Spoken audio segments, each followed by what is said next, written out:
palabra, creaste todo, a través de tu palabra oímos tu evangelio que nos salvó. Tu palabra es la que es la luz en nuestro caminar, y por eso te pedimos que nos hable, que nos, a los que no te conocen aún, que les des vida a través de tu palabra, y a nosotros nos guíe, como decía David, una lumbre, ¿no?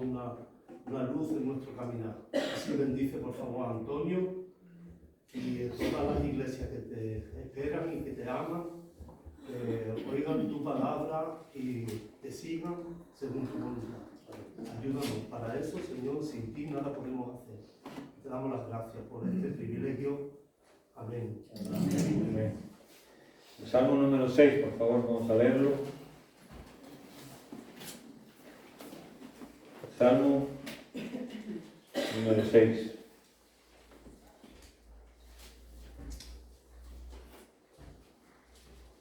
Salmo 6, comenzando en lo que es el título, aunque nosotros no lo incluimos en nuestros versículos, pero forma parte del Salmo, como vimos. Al músico principal en Neginot, sobre Seminit, Salmo de David. Jehová, no me reprendas en tu enojo, ni me castigues con tu ira. Ten misericordia de mí, oh Jehová, porque estoy enfermo. Sáname, oh Jehová, porque mis huesos se estremecen. Mi alma también está muy turbada. ¿Y tú, Jehová, hasta cuándo? Vuélvete, oh Jehová, libra mi alma, sálvame por tu misericordia, porque en la muerte no hay memoria de ti. En el Seol, ¿quién te alabará? Me he consumido a fuerza de gemir, todas las noches inmundo de llanto mi lecho, riego mi cama con mis lágrimas. Mis ojos están gastados de sufrir, se han envejecido a causa de todos mis angustiadores. Apartaos de mí, todos los hacedores de iniquidad, porque Jehová ha oído la voz de mi lloro, Jehová ha oído mi ruego, ha recibido Jehová mi oración. Se avergonzarán y se turbarán mucho todos mis enemigos, se volverán y serán avergonzados de repente. Amén. Que el Señor nos dé en esta mañana de su bendición, ¿verdad? Veíamos el otro día, como una especie de introducción, que el Salmo 6 vale para comenzar cualquier estudio de Salmos, porque David empieza el Salmo 6, pero citábamos el Salmo 1.1, que empieza con la palabra bienaventurado, y decíamos que era la palabra asheré, que significa que la dicha es de, es una forma de decir, las dichas son de, y el Salmo nos explica de quién son esas dichas. Y decíamos que pensar en la felicidad como ausencia de problemas en esta vida es imposible, porque siempre hay cosas, ¿verdad? Pero los salmos lo que nos enseñan a través de los hombres que escriben estos poemas, digamos, es que la bendición o esa dicha no puede venir de otro lado sino de arriba. Y citábamos el texto de Santiago, que hablaba: toda buena dádiva y todo don perfecto desciende de lo alto del Padre de las luces. Así que si en nosotros no está la capacidad para ser bendecidos, para ser felices en esta tierra, si todo lo que nos rodea nos va a crear complicaciones, pues decíamos que el Salmo 6 entonces lo que hace David es proyectarnos hacia algo más grande. Y decíamos, ¿verdad?, que primero y fundamentalmente necesitamos a Dios. Eso es lo que decíamos, ¿verdad? Necesitamos a Dios. Segundo, necesitamos también su obra en mí. Mirad, David tiene miedo en el sentido físico. David está pasando una enfermedad y él tiene miedo en el sentido físico de su dolor, es lógico. Cualquier que conoce al Señor siempre dice: no, bueno, yo no le tengo miedo a la muerte, pero le tengo miedo a la forma en la que voy a morir, ¿no? A la manera en la que voy a morir. Y David no es una excepción. David, cuando tiene una enfermedad, pues él dice: Señor, pues yo tengo miedo a esto, y estoy así, y esto me está causando estos problemas. Pero también en el sentido espiritual y emocional tiene miedo. Decía en el versículo 3: mi alma también está muy turbada. Y tú, Jehová, ¿hasta cuándo? O sea, ¿hasta cuándo me vas a sanar? Incluso los psiquiatras dicen que es muy difícil separar el dolor del alma al dolor físico. Muchas veces, es más, un dolor físico causa un problema en el alma de la persona, en el ser de la persona, o al revés, un dolor emocional en una persona puede derivar en un problema físico también, ¿no? Bien, David en su cuerpo entonces está asustado por el castigo. David está asustado por el castigo en su cuerpo. Y su alma está angustiada aún más, porque él está pidiendo que Dios no esté enfadado con él. No sé si recordáis o si estabais todos, pero hacíamos una diferencia en el versículo 1 del Salmo 6 entre enojo e ira. Decíamos que enojo era lo superficial, ¿no? Cuando una persona se enfada de una manera superficial. Y la palabra ira tiene que ver con algo que viene de dentro. No, enojo es una reacción a algo, por ejemplo, tú te enfadas con alguien, e ira tiene que ver con algo que viene ya de dentro de la persona. Y decíamos que es ese sentimiento de algo que tú no lo puedes controlar y que te puede crear muchos problemas en la vida. Así que su dolor físico, pensar esto, su dolor físico le había afectado espiritualmente en su relación con Dios. Y eso le engrandece. ¿Por qué? Pues porque recordáis que nosotros dijimos que el judío entendía muchas veces que una enfermedad, que un dolor físico, venía de su relación con Dios. Así que David está relacionando la enfermedad física de una persona con un aspecto espiritual. Y eso lo engrandece, porque él no se excusa de nada, sino que está diciendo, bueno, esta enfermedad que a mí posiblemente él plantea que le podía haber venido de Dios, le había creado un problema espiritual. Especifico, David de repente se siente enfermo y él piensa que eso es porque él ha hecho algo contra Dios. Decíamos que eso nadie lo puede decir, solo tú y yo podemos decir si un problema físico nuestro es porque nos hemos alejado de Dios en algo y que Dios esté tratando con nosotros. Así que David piensa eso. ¿Y eso en qué deriva? Bueno, pues deriva en que eso le crea un problema espiritual con Dios. O sea, él no está intentando excusarse de lo que pasa, matizar lo que pasa, sino simplemente decir que su pecado, su actitud con Dios, le ha traído posiblemente esa enfermedad o esa circunstancia, y eso le ha estorbado en su relación con Dios. O sea, David no es de los que dicen, bueno, no pasa nada. Estoy mal, pero no pasa nada, ¿no? Yo estoy bien y gloria al Señor y el Señor sabe, etc. Y muchas veces nosotros decimos eso, pero no es verdad. Decimos, bueno, el Señor sabe su voluntad, el Señor cumplirá, pero no es lo que realmente sentimos. Nosotros sentimos otra cosa. ¿Qué pasa? Pues probablemente no nos atrevemos a decírselo a cualquier persona, ¿no? Pues a lo mejor a cualquier hermano, lo que sea, que nos pregunta, oye, ¿cómo estás? Pues a lo mejor le decimos bien por compromiso, pero realmente a lo mejor no estamos bien. Bueno, pues este es David lo está expresando. A David el pecado le importaba, aunque nos parezca que no. Lee el Salmo 32. Fíjate si le importaba, que en este caso es al revés. En el Salmo 32 él dice que un pecado espiritual que él había cometido con Betsabé y contra el marido de Betsabé y todo eso, ese pecado espiritual había cortado su relación con Dios. Y eso le había llevado a un problema físico. Porque él dice en el Salmo 32 que sus huesos están envejecidos, que no puede dormir, que no come, que está mal. O sea, físicamente estaba mal en el Salmo 32. Pero eso derivaba de un problema espiritual que él tenía. David es consciente de que la liberación entonces no vendrá desde dentro. No vendrá desde dentro, sino desde afuera. Es decir, él sabe perfectamente que el problema que él tenga no va a sanar él mismo. No le va a poder ayudar nadie. Ni una terapia, ni una vigilia, ni leer un libro, ni nada que se le parezca. Esas son cosas que pueden ayudar en un momento dado, pero no es lo que le va a solucionar. Y él en todo momento, ¿hacia quién se dirige? Bueno, pues se dirige hacia Dios, que es el que realmente le puede ayudar.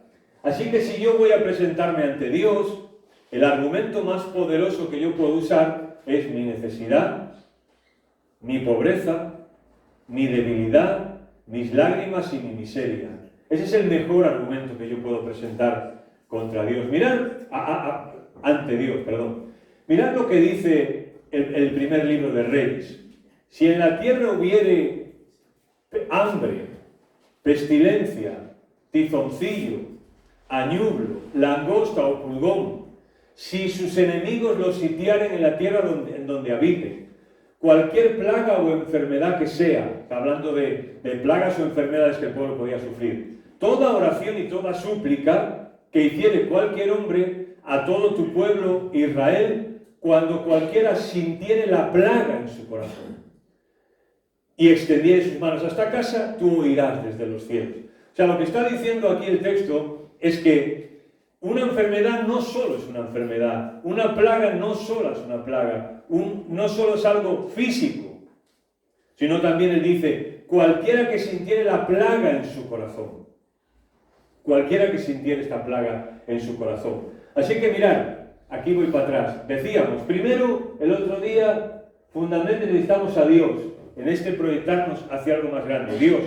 Segundo, yo necesito su obra en mí.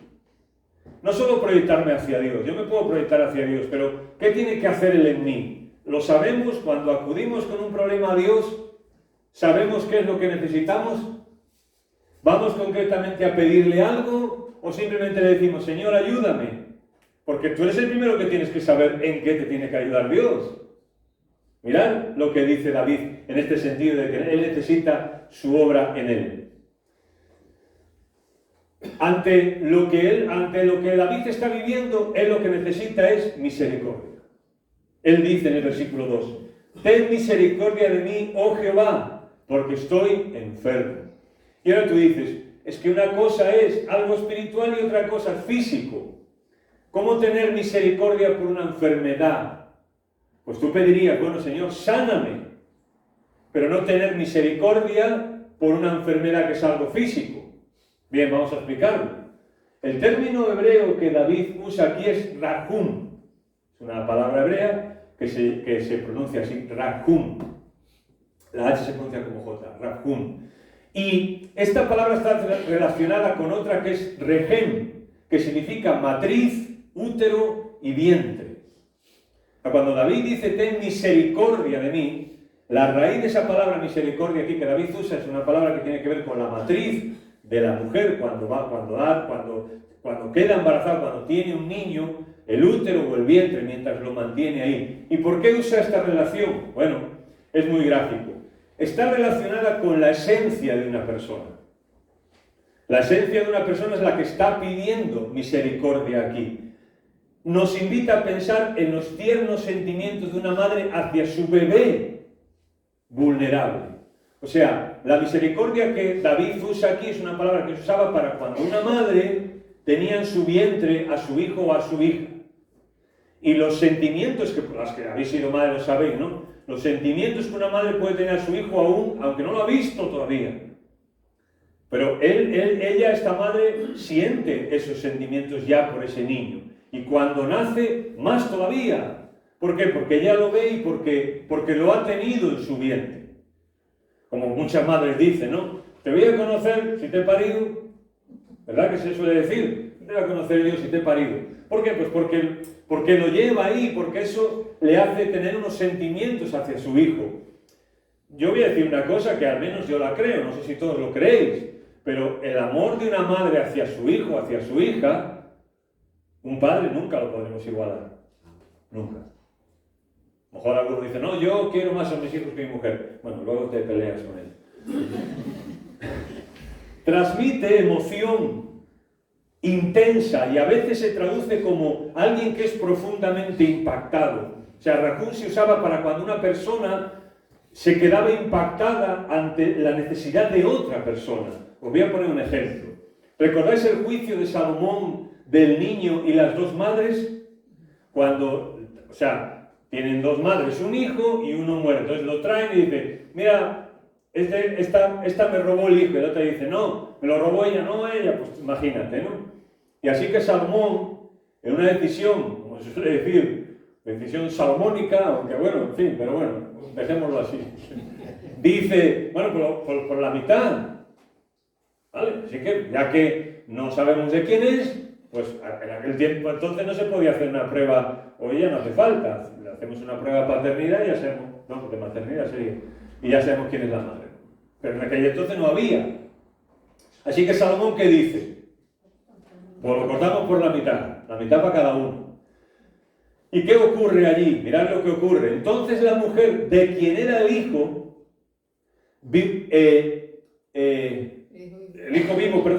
habló al rey, porque sus entrañas se le conmovieron, dice el texto. Y la palabra que usa es Rahum, por su hijo, y le dijo: ah, señor mío, da al niño vivo a esta, y no lo matéis.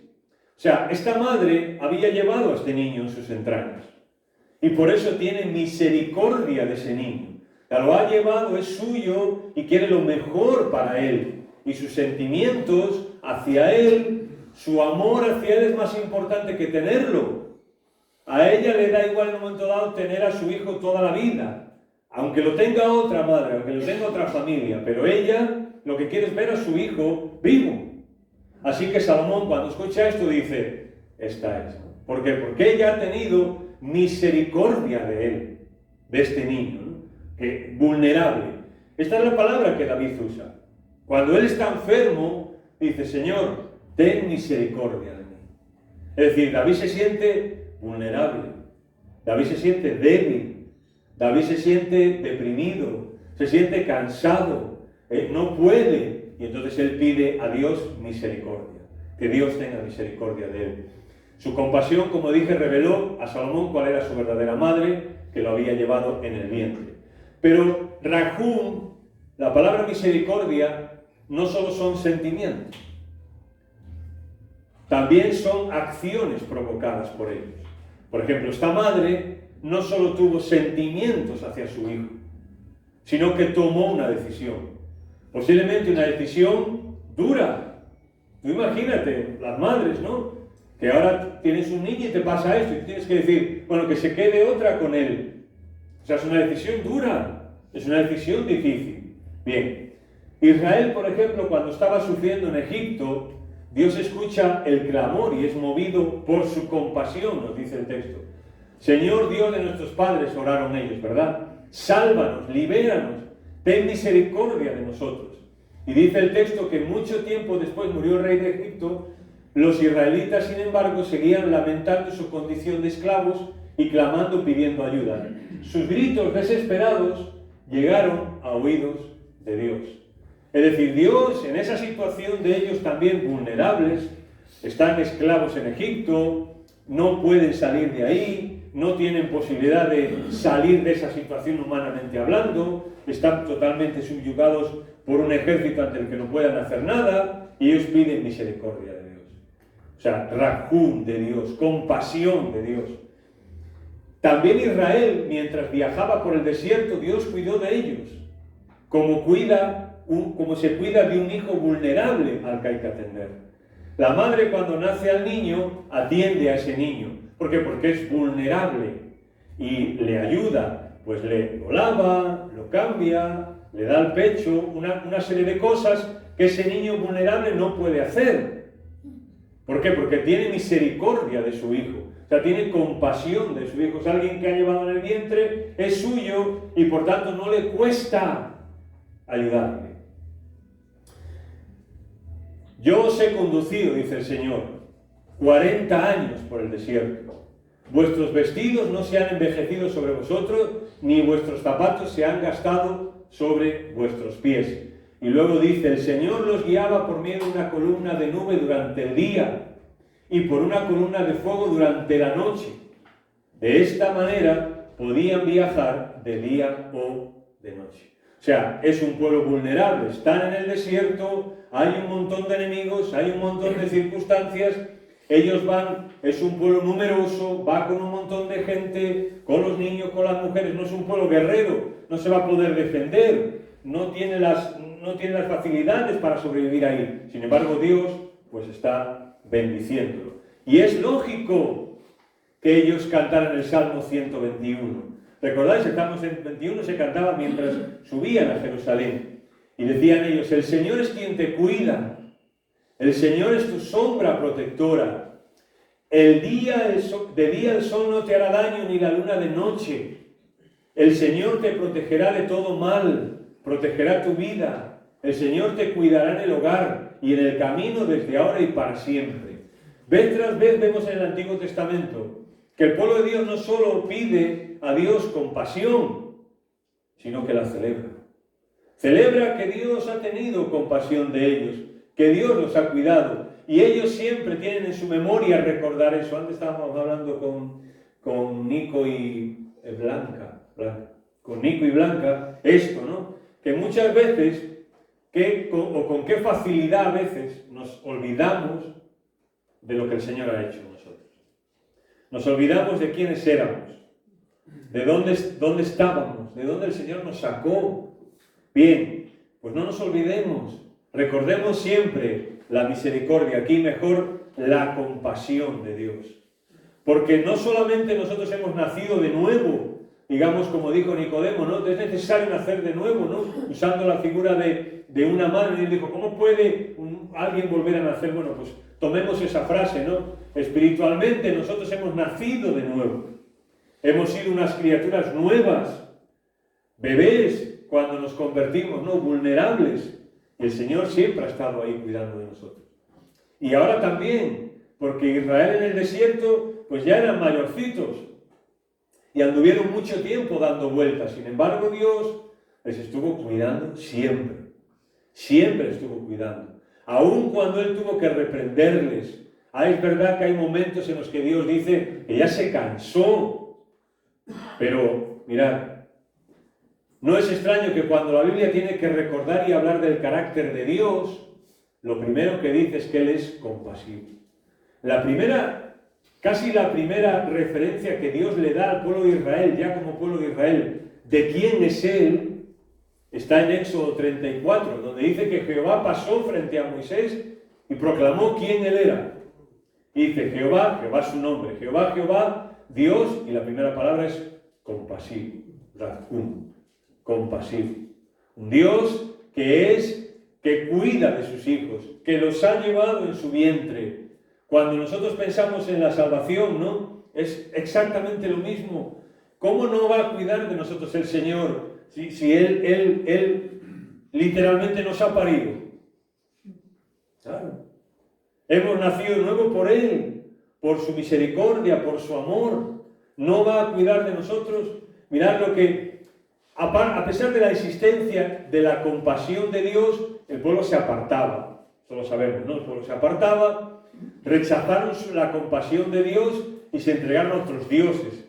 Ahí en el desierto, ¿no? Nos llama la atención es como si ahora un niño que tú tienes de 7, 8, 10 años, con todo lo que tú has hecho por él, lo has parido, o los años que tenga, ¿no? Y ahora te dice, mira, ¿sabes qué? Me voy y no quiero saber nada de ti. Pues imagínate tú como madre, que tu hijo te diga eso, no, yo no quiero saber nada de ti. Y así que me voy y olvídame, no. Pues imagínate los sentimientos, ¿no? Que tú puedes tener como madre o como padre hacia eso, ¿no? Su rebelión, ¿qué les causó? Pues el exilio. Les causó el exilio. Es decir, la misericordia de Dios y la compasión de Dios es una cosa y nuestras decisiones es otra.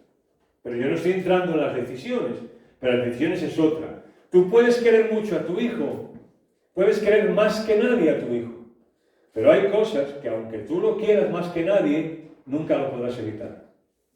Tu hijo, tu hija, tomará decisiones que no las podrás evitar y no podrás evitar las consecuencias de esas decisiones. Pero sí que puede ser, pero lo que sí puedes estar es a su lado, a su lado. El texto aquel que dice, cuando pases por las aguas, yo estaré contigo. Y si los ríos no te anegarán, el contexto de eso es que Israel va al exilio. El libro de Isaías está eso. Israel, imaginaros, Israel va al exilio. O sea, los están conduciendo hacia el exilio. Desde Egipto, de Israel a Babilonia. Y ahí van las familias, caminando al exilio. O sea, han estado allí en Israel, en su tierra, y consecuencia de sus actos, pues ¿qué pasa? Pues sus actos han tenido consecuencias. y van al exilio y no hay remedio de ir al exilio. Y cuando esas familias van hacia el exilio y tienen que ir caminando por ahí con aquellas naciones y tienen que pasar por toda esa serie de peligros, Dios les dice, cuando paséis por todo eso, yo estaré con vosotros. Dios no lo puede evitar, pero sí va a estar con ellos. En esos momentos de oscuridad, en el libro de Isaías vemos que Dios se compara a sí mismo incluso con una madre. Dios se compara a sí mismo con una madre. ¿Recordáis este texto? ¿Se olvidará la mujer de lo que dio a luz para dejar de compadecerse del hijo de su vientre? Es decir, aquí está la palabra compasión, misericordia, racum. ¿Se olvidará la mujer de lo que dio a luz para dejar de tener compasión por el hijo de su vientre? ¿Esto que es una pregunta? Es una pregunta retórica. Ya no hace falta contestarlo, ¿no? Bien, pues aunque haya alguna madre que se atreva a olvidarse de su hijo que dio a luz, pues a ver las águilas, ¿no? Como se suele decir, ¿no? Dice, aunque olvide ella, yo nunca me olvidaré de ti. O sea, está tomando Isaías esta figura de la compasión, está diciendo, aunque una mujer que ha tenido a ese niño en el vientre y le ha dado a luz y lo ha cuidado, se llegue a olvidar de él, que puede pasar, digamos, dice Dios, yo no me voy a olvidar de ti. Yo no me voy a olvidar de ti. Así que recordémoslo esto. Cuando estemos débiles, cuando estemos mal, cuando estemos desanimados, cuando estemos enfermos, lo que sea, recordemos que Dios tiene compasión de nosotros, que Dios se compadece de nosotros. Además de necesitar que Dios obre en nosotros, también necesitamos su contestación. O sea, no solo necesitamos su compasión, sino también necesitamos su contestación. En el versículo dice, ¿hasta cuándo, Señor, me seguirás olvidando? Esa es la idea, ¿no? ¿Hasta cuándo esconderás de mí tu rostro? O sea, David está enfermo, está pasando aún encima, hay enemigos y él, pues es lógico, ¿no? Está diciéndole, Señor, ¿cuándo me vas a contestar, Señor? Y yo sé que Dios tiene su tiempo, pero esta es una oración totalmente lícita. Señor, ¿hasta cuándo? Pues porque nosotros no somos como Dios y nosotros no vamos a tener una oración perfecta teológicamente hablando y tal siempre. La oración al final, nosotros decimos, ¿no? Que es hablar con Dios. Y cuando tú hablas, pues hablas, punto. Mirad, este es el grito de una persona humana que está hecha a la imagen de Dios, pero que está atrapada en una mente, en un cuerpo y en un mundo caído. Y más todavía nosotros como creyentes. Una persona que es hijo o hija de Dios, que sabe que va a ir al cielo, que sabe que Dios está con él, que sabe que Dios es compasivo, que sabe todas estas cosas, ante las circunstancias de la vida que no puedes controlar, pues es normal decir, Señor, ¿hasta cuándo? Hablamos también antes, ¿no? ¿Hasta cuándo, Señor? Dios tiene un tiempo y una medida, y ha medido, nuestras cruces. En la vida, pues, hay circunstancias que tenemos que pasar con ellas. Y todos tenemos cruces, unas más pesadas, otras menos, pero Dios tiene su tiempo. Y Él ha medido nuestras cruces. Es decir, Él tiene sus ojos sobre nosotros. Y Él es, recordar, compasivo. José estuvo años en la cárcel. Años. Y aunque no nos lo diga el texto, ¿creéis que José no dijo muchas veces en la cárcel, Señor, ¿hasta cuándo? Dios tenía una medida para su cruz. Israel sufrió 70 años en el exilio. ¿Cuáles no fueron los clamores de Israel en el exilio? Algún salmo incluso muy gráfico, cuando le decían, bueno, cantadnos, y decían, ¿cómo vamos a cantar aquí? Estaban en tierra extraña, pero Dios también tuvo un fin para eso. Dios conoce el tiempo conveniente para nosotros. Dios conoce el tiempo conveniente para cada uno de nosotros. Por eso David pide en el versículo 4 que Dios se vuelva, o sea, que le conteste. Dice el versículo 4, vuélvete, oh Jehová, libra mi alma, sálvame de nuevo por tu misericordia, por tu compasión. Señor, vuélvete. ¿A dónde se ha ido Dios que tiene que volver? Es curioso, ¿no?, que David use esta palabra, ¿no? Vuelve, Señor, ¿a dónde? O sea, Dios no se puede ir a ningún sitio. Dios está en todos los lugares. Bien, David entendía como judío que el origen del mal está en alejarse de Dios. En alejarse de Dios. Y él siente que está mal. Tiene una enfermedad, hay enemigos, así que él no quiere tener ese sentimiento de que Dios está lejos o de que eso le está causando estos problemas. Por eso le pide a Dios que se vuelva. Él cree que tiene que acercarse a Dios para ser sanado. Bueno, y esto tiene razón David. Cualquier solución a cualquier problema es acercarse a Dios. El Salmo 73, el salmista lo dice, ¿verdad? El acercarme a Dios es el bien. Acercarme a Dios es el bien. Pero él dice, acércate tú a mí. Es curioso, ¿no? No es que le diga, yo me voy a acercar, sino, Señor, vuélvete tú a mí. Aquí hay una cosa interesante, ¿no? Esto es una lucha que todos tenemos muchas veces en nuestra vida cristiana. Una lucha que solemos tener. ¿Quién tiene que dar el primer paso? ¿Nosotros o Dios? O sea, cuando estamos mal, ¿no? ¿Quién tiene que dar el primer paso? Y a veces queremos acercarnos a Dios. ¿Y qué ocurre? Nada. No ocurre nada. No somos capaces de acercarnos a Él. No somos capaces de sentirle. No somos capaces de que Él nos esté escuchando. Y posiblemente es lo que le ocurra a David. Así que David lo que pide es que sea Dios el que se acerque a Él. Que sea Dios el que tome la iniciativa. O sea, David está ahí. Ya bastante ha hecho. David está ahí. Y ahora le dice, Señor, vuélvete. A ver, aquí hay una enseñanza fundamental. Ante los problemas que podamos tener, si no estamos ahí, pues Dios no se va a poder volver. Cuando decimos, no, es que yo no siento al Señor y tal. Bueno, puede ser, eso es lícito. Pues a todos nos pasa, nos ha pasado, que no hemos sentido al Señor. Pues hagamos lo que David. Pongámonos delante de Él y decirle, Señor, da tú el primer paso. David ha matado a Goliat, ha matado a osos y a leones. A sus enemigos también, como un hombre valiente y fuerte. David era un hombre valiente y fuerte, un guerrero experimentado, ¿no? Y él lo había demostrado en muchos momentos. Pero en el versículo 6, David está llorando como un niño. Y cuesta este contraste, ¿no? Ver a David. Me he consumido a fuerza de gemir, todas las noches inundo de llanto mi lecho, ruego mi cama en mis lágrimas. A ver, David, ¿tú qué eres? ¿Un gallino qué eres? Estás aquí llorando, David, si tú eres David. ¿No te acuerdas ya quién eres? Pues, o sea, hay aquí, yo veía un contraste, ¿no? El versículo 7, él dice, llega a decir en esa debilidad, mis ojos están gastados de sufrir. Se han envejecido a causa de todos mis angustiadores.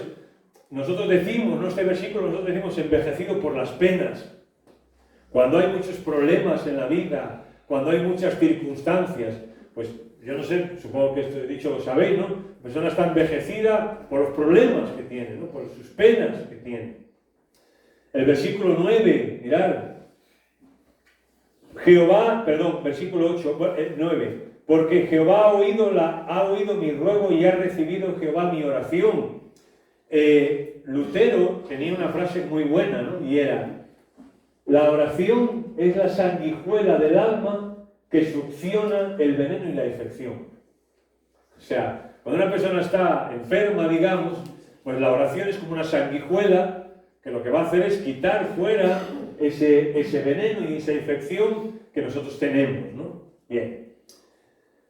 Versículos 6 o 7, creo que lo que David está viendo es la oración como una batalla. O sea, él está mal, ha intentado acudir a Dios, no ve que Dios obre, está preguntando hasta cuándo, ¿y eso qué le provoca? Pues le provoca tristeza, le provoca lágrimas, le provoca desazón en su vida, que el Señor no le contesta, que él está buscándolo, Señor, vuélvete a mí, yo me intento volver a ti, no puedo, Señor, vuélvete tú, etc. O sea, lo que está viendo es la oración como una batalla, realmente. Pero es que la oración es eso, una batalla. Porque cuando tú y yo estamos sufriendo un problema, bien sea una enfermedad, un problema con alguien en la familia, un problema en el trabajo, de lo que sea, hay una batalla en nosotros. Entre confiar en el Señor o no, entre tomar nosotros las decisiones o esperar la voluntad de Dios, en saber esperar a que Dios haga las cosas y no anticiparnos nosotros. Pues hay una lucha, ¿verdad? Hay una batalla. Si no has sostenido una batalla nunca en oración, pues no sabrás de lo que estoy hablando. Pero si has sostenido alguna vez en tu vida una batalla en oración, sabes de qué estoy hablando. Y no es fácil sostener esta batalla. Por eso el Salmo, ¿no? David lo que hace es intentarnos proyectarnos hacia algo más grande que nuestras miserias, algo más grande que nuestros problemas, proyectándonos hacia Dios y lo que está haciendo Él. Y mira, en tercer lugar, rápidamente, David necesita, primero dijimos, ¿no? A Dios mismo, necesita la actuación de Dios, pero él también necesita la actuación de Dios con sus enemigos. Uno de los problemas que también vemos en el Salmo, aparte de su enfermedad, es que David tiene enemigos. Gente y dentro de 2 semanas vamos a ver otro Salmo que también habla él de los enemigos, que es el Salmo 3, dentro de 2 semanas.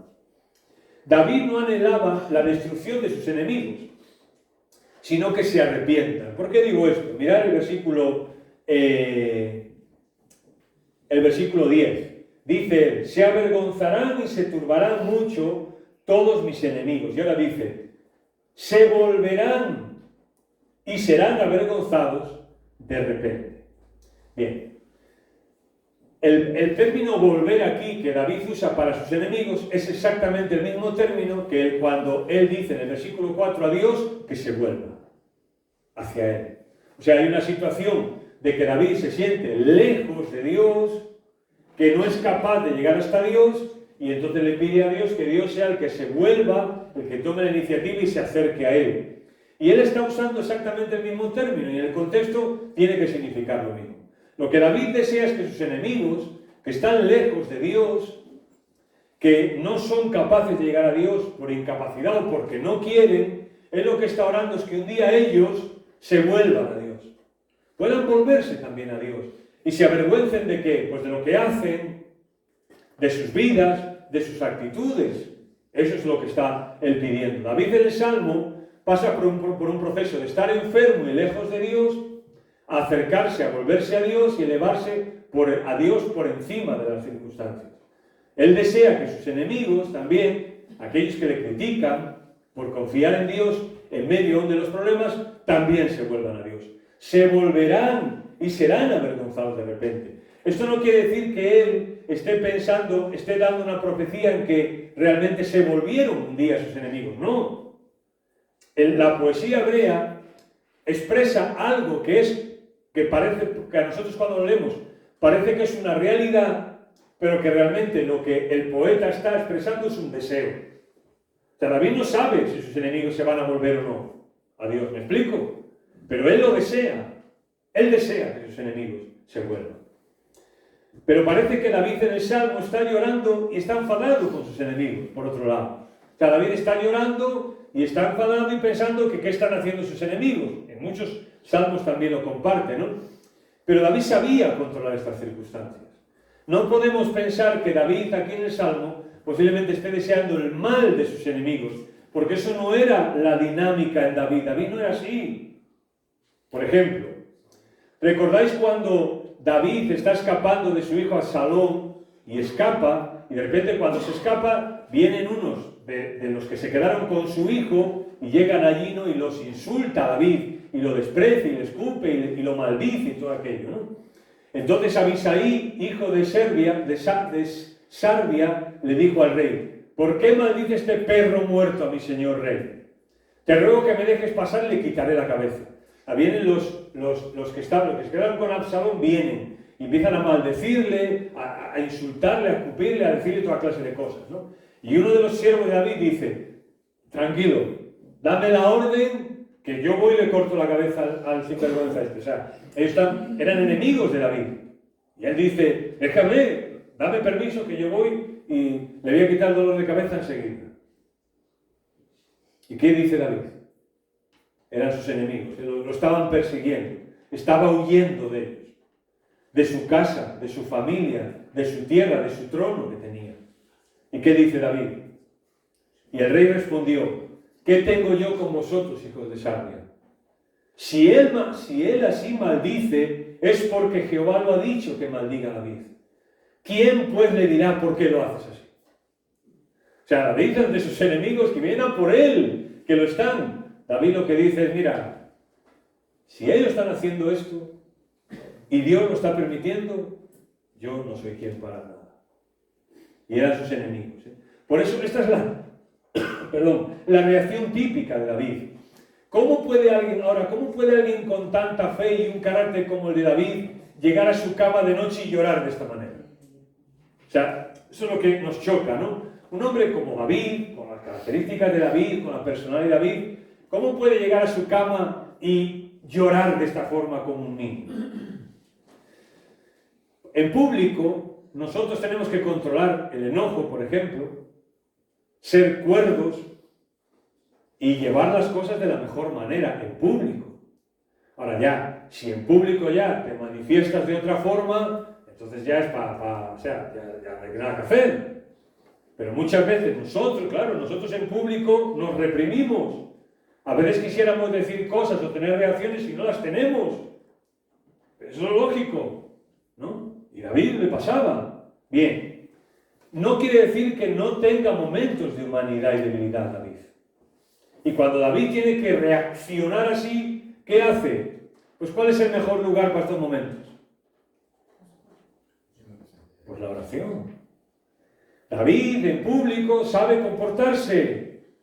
David en público, aunque su cuerpo le pida otra cosa, David sabe refrenarse. Y sabe no descontrolar. Y sabe dar testimonio delante de la gente. Pero eso no quiere decir que cuando él llega a la presencia de Dios, pues ese es el momento donde él derrama su corazón, ¿no? Donde él derrama sus sentimientos. Es ahí, en la presencia de Dios.